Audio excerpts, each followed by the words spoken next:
Hey, what's up guys? Welcome back to the channel. My name is Frank Mularcik and welcome to episode 9 of my Dow analysis series. In this video, we'll be analyzing the 8th smallest company in the Dow by market cap, and that is American Express, ticker symbol AXP.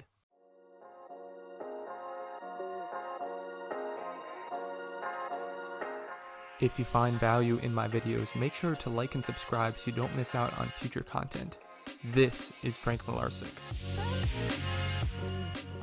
So the first thing we're going to look at for American Express is their Q1 results, which they released just about a month ago on April 22nd, 2022.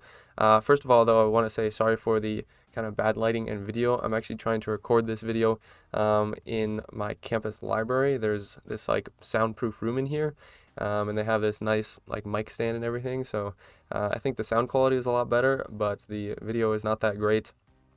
So let me know what you guys think of that. If you think I should keep coming here because then I'll have better sound quality, but then the video won't be as great. So let me know what you think about that. But in terms of American Express for the Q1 results, they reported first quarter revenue of 11.7 billion, which is up 29% year over year, which is really awesome. The one thing that wasn't so great was the earnings. Earnings per share was $2.73. And if we look down here, they are slightly lower than the first quarter of 2021. And if we look at it in terms of net income, it looks even worse. So net income was down about 6%. Earnings per share, it looked like they were only down like 1 cent per share, which is, less than 1%. But the thing with that is because they bought back a decent amount of shares in 2021, that, affects the earnings per share, even if the net income were to stay constant, if that makes sense. So that is a good thing, though, to see that they are decreasing the shares. So they decreased the shares outstanding over that year period by about 6%, which is honestly, to me, seems like a pretty big chunk. And then another thing I wanted to go over here was they talked about, Millennial and Gen Z card members. They've talked about that in this quarterly report, and they talk about that some in the annual report as well. But basically they said, let's see what they said, strong spending by Millennial and Gen Z card members, and that spending was actually up 56% on a currency adjusted basis over last year. And the other thing that noted was that travel and entertainment spending was up 121% year over year, and essentially reached pre-pandemic levels globally in March for pretty much the first time, I guess, in 2 years, obviously. So that's a really positive sign, obviously, for an American Express and probably the overall economy as a whole, that they're seeing travel and entertainment spending at pre-pandemic levels. And then the other thing that they did discuss was guidance. So they expect revenue growth of around 18 to 20% in 2022. But the thing is they actually expect earnings decline. So they expect earnings per share to be between 925 and 965 for the full year 2022. And as we'll look at in the 10K in a moment, their earnings per share were above $10 in 2021. So that's definitely something to keep in mind. So like I said, the next thing we're looking at here is their 2021 10K report, which is just an annual report that every company has to file to the SEC. And the first thing I wanted to look at here is the different types of revenue that they have for their company. So the biggest source of revenue, they say, is discount revenue, which is basically the percentage that they earn on each transaction. So when you swipe your credit card at, your Walmart or whatever, the Walmart actually takes a small percentage of that transaction value and gives it to American Express there. So that's how they earn most of their revenue, they say. They also earn some interest income, which, obviously that's going to vary over time. And as we'll see in the financial statements down below, that was actually decreased a little bit in 2021 because, interest rates are generally lower. Then the next thing here is card fees. So this line item right here is mainly focused on card annual fees for cards. So some of their cards obviously don't have annual fees, but some of them do, so they get some fees there. And then they have other fees with their cards, so like late payments. Sometimes there's foreign currency fees for customers. There might be like a balance transfer fee or something like that. So they get fees there. And then they also have other revenues like prepaid cards, some contracts with some partners, commissions, some little stuff like that. So I just kind of wanted to look real quickly at, kind of their revenue like that, because I think for me, that's a really helpful way to, understand how they make money in their business, So once we find the balance sheet, we will look at that. So actually, first of all, before we look at the balance sheet, this is the income statement. And like I was saying here, just to look at this interest income line item, in 2021 is about $9 billion, which is down from 2020 and down even more from 2019. So again, with interest rates changing, that can definitely affect some things there. And looking down at net income, they had about $8 billion in net income in 2021, which is definitely up from 2019 and 2020, which is good to see. And as well, like I said, their earnings per share was right around $10 in 2021, and their guidance is set to be around $9.50 in 2022. So a little bit of a decline there. It'll be interesting to see exactly how that shakes out. Maybe they're just being a little bit conservative, who knows, but that's definitely something you generally don't want to see, is decreasing income. But at the same time, they did have some pretty good increases from 2020 and even over 2019. So maybe it's not that big of a deal if we see a little bit of a decline in 2022. And then looking at the balance sheet, they have about $22 billion of cash on hand right now, which is down significantly from around $33 billion. But if they showed the 2019 numbers, the 2019 numbers for cash were around $24 billion. So it's pretty clear that, they ramped up on the amount of cash they were holding just because of uncertainty. For a variety of reasons in 2020. And then now, as they're starting to see a little bit less uncertainty, they're probably reducing their cash again. And total assets sitting around $188 billion, which is honestly down a little bit from last year. Not the best thing to see there. And total liabilities around $166 billion. In terms of debt, they have about $41 billion of debt right now, which once you subtract their cash, that shakes out to around $19 billion in net debt. And if we look at last year, they had around $45 billion in debt. And when you subtract their cash from that, that gives them around $12 million of net debt. So overall, they decreased their debt in 2021, but because of the fact that they decreased their cash as well, their net debt actually went up by about $7 billion. Over the next few years, I definitely like to see a little bit more reduction in debt, but overall, I don't think it's, super terrible at this point at all. So overall, I would say the balance sheet is pretty positive. There's really not much that I think is bad per se about the balance sheet, but I think, reduction in debt could definitely be a little bit of an improvement there.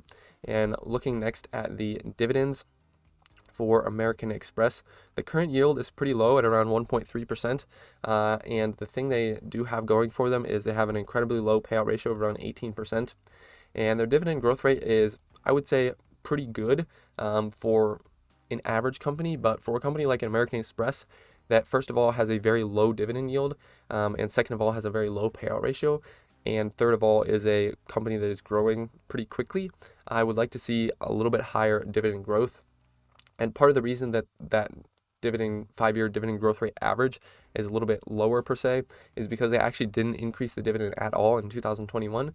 So this says they have dividend growth of 11 years, but if we actually look at the history, they paid the same exact amount in 2020 as they did in 2021.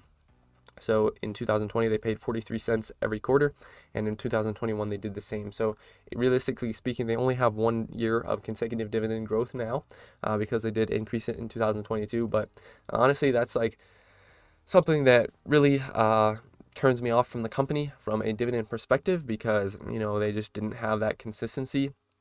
And, maybe they were just trying to be a little bit conservative and safe given the uncertainty surrounding a lot of things going on, but I really would have liked to see an increase in 2021, and that's really something that will certainly be in my mind when I'm thinking of whether I want to invest in this company or not. And next up, when looking at the PE ratio, we can see the PE ratio right now is around 16, and honestly, it's pretty much in line with where it's been over the past 10 years, around this $10, $15, $16 range. It was a little bit higher over the past few years. Obviously, they had declining earnings, and it's good to see, like I said before, that those earnings jumped back up over the last year.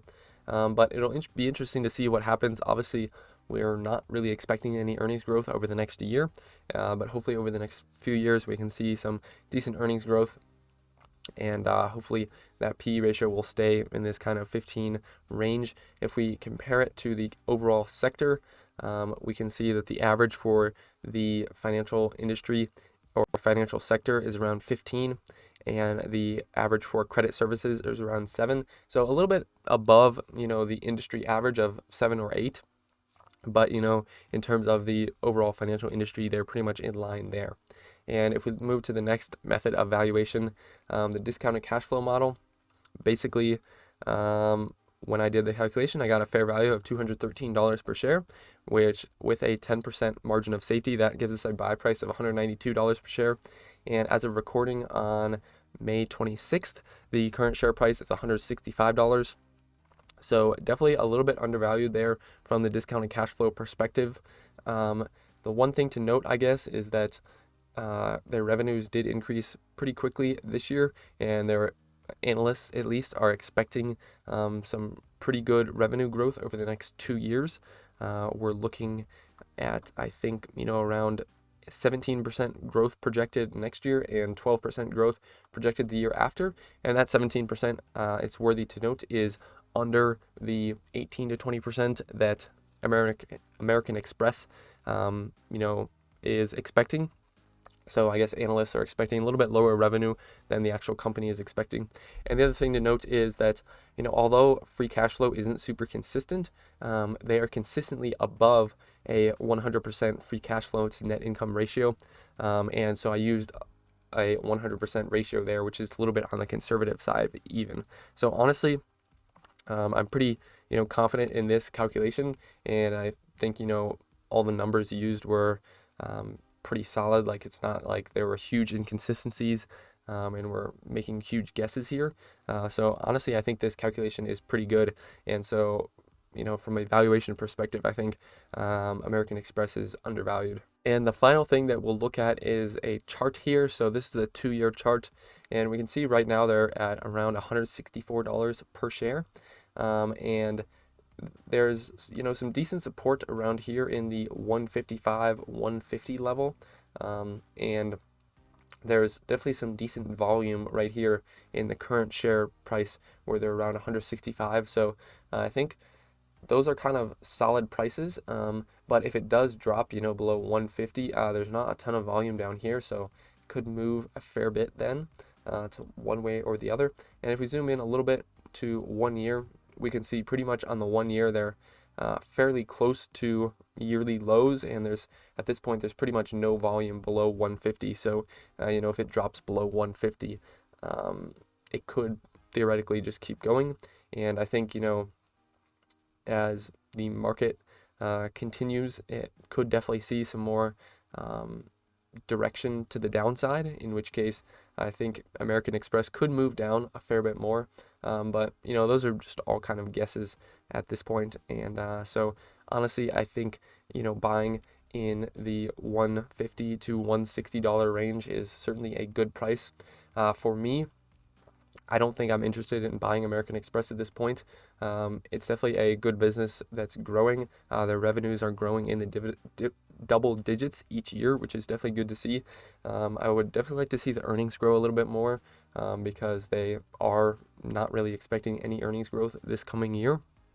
In terms of the balance sheet, I think it's pretty solid. They could reduce a little bit of debt, but that's not really that big of a deal. And in terms of the valuation, I think that looks good as well. But overall, I would say most of those factors say, yeah, this is a pretty good company and this is a pretty good price. But the one thing that is really holding me back with American Express is just the dividend history.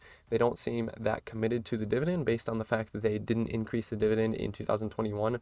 And they haven't really been increasing the dividend all that much, around 7.5%.